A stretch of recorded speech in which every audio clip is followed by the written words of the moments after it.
Match number 4 of the evening would see the PWE men's title defended by the champion, RJ Singh. That's right, RJ Singh was in action for a second time that night. I was in absolute heaven because anyone knows how big an RJ Singh fan I am. It was meant to be an open challenge, but he called out Super Relic, aka Ryan Surridge of Talks with Dorks, to challenge, to lace up the boots after a long time being out of the business, and take him on to finally try to win that gold, the big one.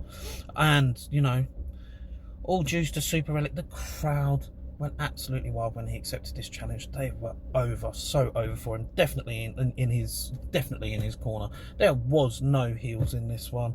It was just two long-time friends getting it on. You know, just absolutely going at each other.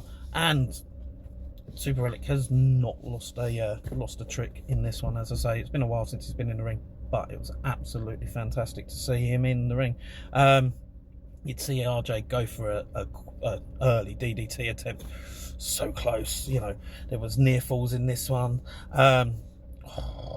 You'd see RJ obviously being, you know, competing regularly gave him the advantage in this one. He was definitely even having competed earlier in the night, you could see that there was still a little bit of ring rust from Super Relic, but he definitely gave as good as he got. You'd see Super Relic at one point locking the sharpshooter on Singh. Singh would somehow reach the ropes, and then Super Relic would hit the stunner. But again, Singh would manage to reach the ropes at the 2 count.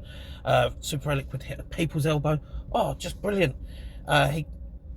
He'd go for the scoop slam, and at this point, Singh would do his typical counter. He'd counter it, and he'd hit that vile, nasty, best in the business DDT to pick up the victory and retain.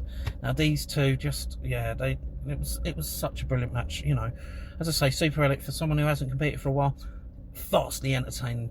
You know, he held his own in that ring, and he was so close, so close, because once he got going, you know, once he built up the momentum and that belief was back in there, he was that close to winning it.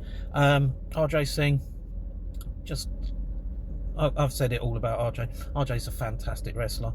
Love seeing him in action, and you know, he got to retain the gold. So good on you, fella. Anyway, if you get a chance to see either of these two live in action, go and check them out live for yourselves.